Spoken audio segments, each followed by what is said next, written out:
Предизвикателството, последното, е да се изяде цял лимон, тъй като няма други по-неда, има вода по покривката. Само аз съм на разположение, значи имам лимон, имам и нож. Понеже не се казва никъде, че не може да... Тук има нещо гадно, само правда ще ги изрежа. Ще прилича на някакви гилди. Така, никъде не пише, че трябва да го изям... Така, прекъснаха ни.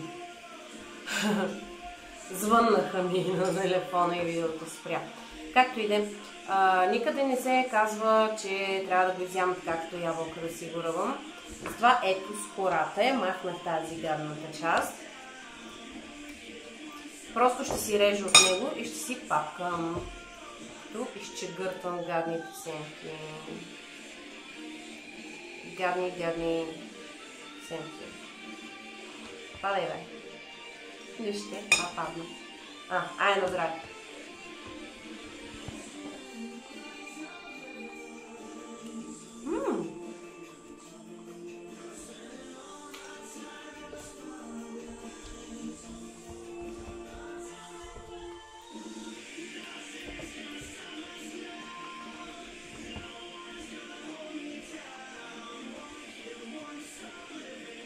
Всъщност не е кой знае колко голямо предизвикателство, защото аз обичам лимон.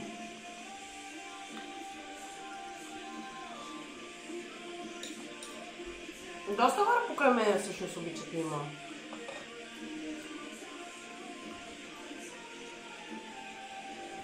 Ням. Вкусно е.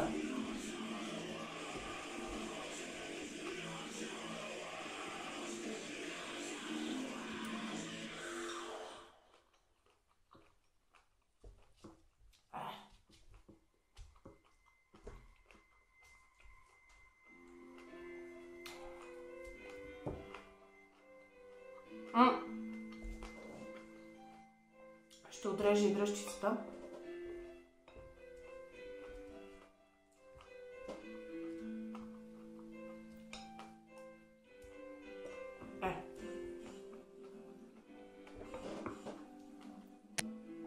Надявам се, никой не иска да ям дървета.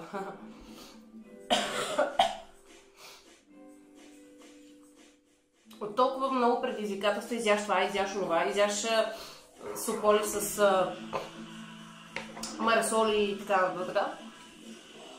Вече почти не усещам вкус сега. Малко съм хремала и ми тече носа. Че лимончето е жестоко. Оп.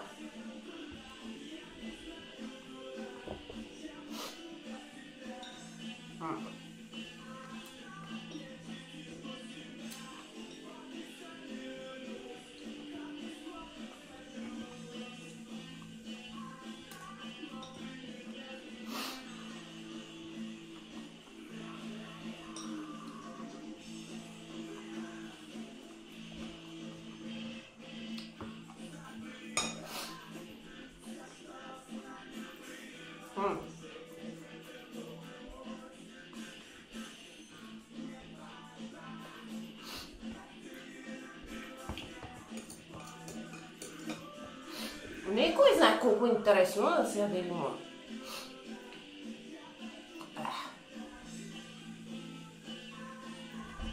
Не, закачи ми се към между зъртите.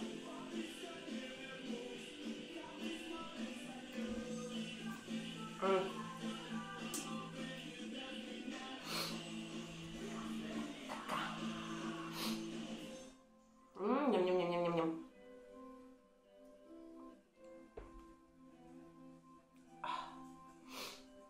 Тия лимони са доста кисли. Защото той е зелен затова. Но все пак. Витамин С най-много в кората. Кой знае какви магали са опитали, за да го довесат до магазина. Но този, дето измислил това предизвикателство, му благодаря, защото си набавих витамин С. Както съм болна, идеално. И трябва да си изсуша покривката определено.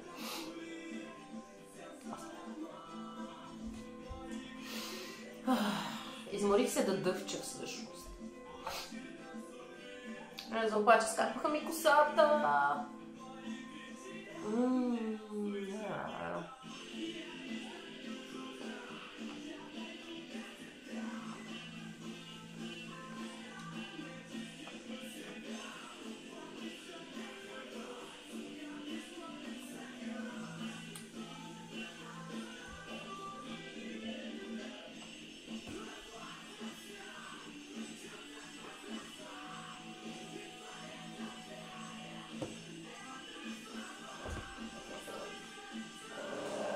Край.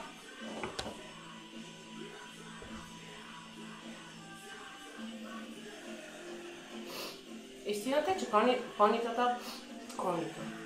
Това, хубава дума. Смеска между коне и понита.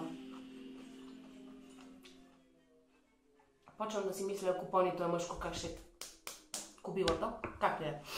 Това е, че ние понитата поглъщаме всичко, така че казах го преди, казвам го и сега. Няма с какво да ни изненадате. Чао!